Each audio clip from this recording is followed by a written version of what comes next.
নমস্কাৰ, এই মুহূৰ্তত আহি পৰিছে আজিৰ দিনটোৰ কেইবাটাও গুৰুত্বপূৰ্ণ খবৰ। আজি হৈছে 1 জানুৱাৰীৰ দিন ৰবিবাৰ আৰু এনেবোৰ গুৰুত্বপূৰ্ণ খবৰসমূহ নিতৌ চাবলৈ চেনেলটো ছাবস্ক্ৰাইব কৰি ভিডিঅ'টোত এটা লাইক কৰি দিবলৈছোঁ আজিৰ প্ৰথমটো গুৰুত্বপূৰ্ণ খবৰ। হাজাৰজন গৌৰৱ আৰু ৰাহুল গগৈ আহিলেও মোক একো কৰিব নোৱাৰে। মই মিয়াক খেদিছোঁ আৰু ভৱিষ্যতে খেদিমেই। এইবাৰ এজন কি হাজাৰজন গৌৰৱ গগৈ আৰু ৰাহুল গান্ধী আহিলেও মোক একো কৰিব নোৱাৰে, এনেদৰে মন্তব্য কৰিছে হিমন্ত বিশ্ব শৰ্মাই।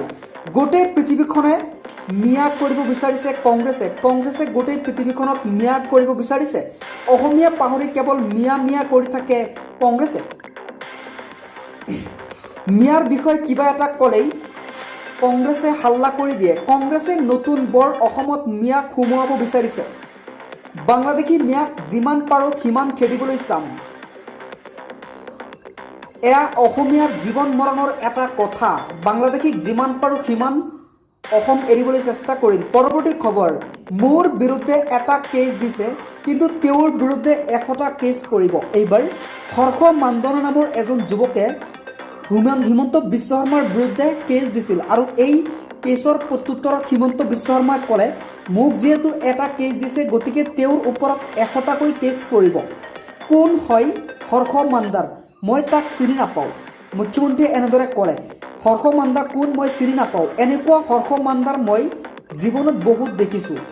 হৰ্ষ মান্দাৰে অসমলৈ আহি কেৱল এন আৰ চি বৰবাদ কৰিলে, এনেদৰে মন্তব্য কৰিছে হিমন্তই। যিহেতু দিল্লীত মুখ্যমন্ত্ৰী হিমন্ত বিশ্ব শৰ্মাৰ বিৰুদ্ধে এজাহাৰ দাখিল কৰিছিল হৰ্ষ মান্দাৰে। পৰৱৰ্তী খবৰ, বিজেপি হৈছে ভোট চোৰ আৰু গাদী চোৰ। বিজেপি হৈছে ভোট চোৰ গাদী চোৰ। উত্তাল প্ৰতিবাদ কৰিছে কংগ্ৰেছে, এই শ্লোগান দিছে। কংগ্ৰেছে ক'লে, বিজেপি ভোট চোৰ গাদী চোৰ। বিজেপিৰ বিৰুদ্ধে ৰাজপথলৈ ওলাই আহিছে শ শ নেতা। কংগ্ৰেছৰ চচলত কংগ্ৰেছৰ উত্তাল প্ৰতিবাদ দেখিবলৈ পোৱা গৈছে।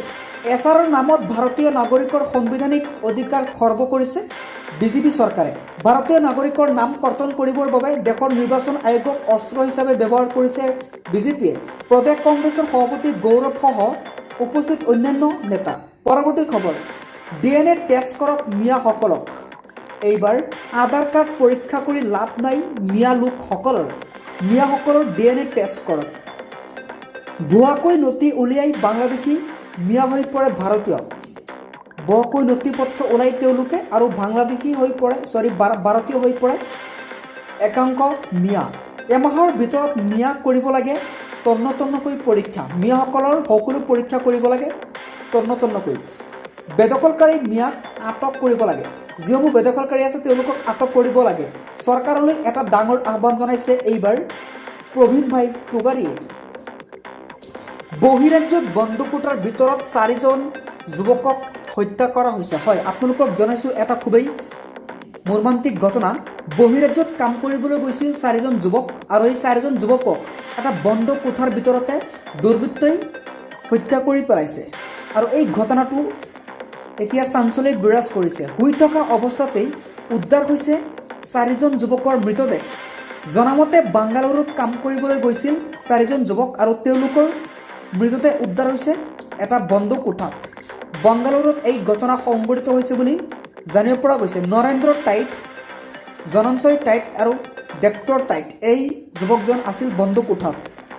পৰৱৰ্তী খবৰ, আপোনালোকে মনত ৰাখক 6 ফেব্ৰুৱাৰী আৰু এই 6 ফেব্ৰুৱাৰীত ৰাজ্যৰ লাখ লাখ যুৱকে লাভ কৰিব 1 লাখকৈ টকা। হয়, আপোনালোকে ঠিকেই শুনিছে, কিয়নো 6 ফেব্ৰুৱাৰীৰ পৰা বিতৰণ কৰা হ'ব মুখ্যমন্ত্ৰী অসম আত্মনিৰ্ভৰ আঁচনি।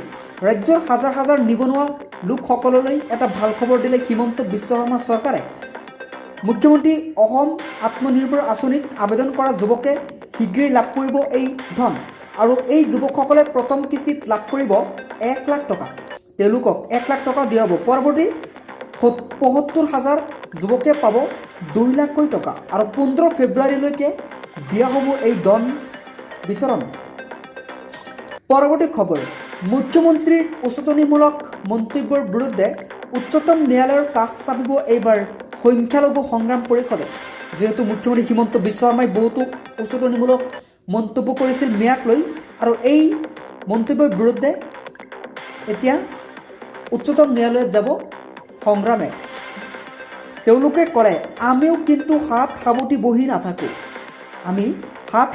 নাথাকোঁ। মুখ্যমন্ত্ৰীৰ বিৰুদ্ধে শীঘ্ৰেই যোৱা হ'ব উচ্চতম ন্যায়ালয়ত। উচতনি দি ৰাজ্যৰ পৰিৱেশ বেয়া কৰিছে মুখ্যমন্ত্ৰী ডক্টৰ হিমন্ত বিশ্ব শৰ্মাই। সাধাৰণ মানুহে উচতনি দিলেই গ্ৰেপ্তাৰ হয়, কিন্তু মুখ্যমন্ত্ৰীয়ে এনেধৰণৰ নিকৃষ্ট কাণ্ড কৰাৰ পিছতো তেওঁ গ্ৰেপ্তাৰ নহয় কিয়?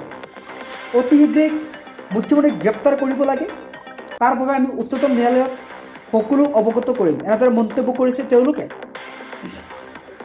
সংখ্যালঘুৰ ওপৰত চলা অত্যাচাৰৰ বিৰুদ্ধে সৰব হৈছে সংখ্যালঘু সংগ্ৰাম পৰিষদে। তেওঁলোকে ক'লে হিমন্তৰ বিৰুদ্ধে আমি সমূহ অভিযোগ দাখিল কৰিম উচ্চতম ন্যায়ালয়ত। ছিদ্দিকীৰ এই ডাঙৰ মন্তব্য। দিবলৈ আন এটা বেয়া খবৰ, আকৌ অশান্ত হৈ পৰিছে জম্মু কাশ্মীৰ। এইবাৰ জম্মু কাশ্মীৰত সন্ত্ৰাসবাদীৰ গুলীত আহত হৈছে কেইবাজনো জোৱান। অশান্ত হৈ পৰিছে জম্মু কাশ্মীৰ। নিৰাপত্তাৰক্ষী সন্ত্ৰাসবাদীৰ ভয়ংকৰ এক সংঘৰ্ষ সৃষ্টি হয়, আৰু এই সংঘৰ্ষত 3জন সেনা গুৰুতৰভাৱে আহত হৈছে বুলি জানিব পৰা গৈছে।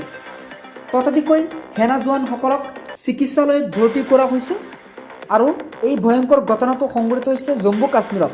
নিৰাপত্তাৰক্ষীৰ অভিযানৰ সময়তে এই ভয়ংকৰ ঘটনা সংঘটিত হৈছে। বৰ্তমানেও হাহাকাৰ অৱস্থাই বিৰাজ কৰিছে জম্মু কাশ্মীৰৰ ভিতৰত।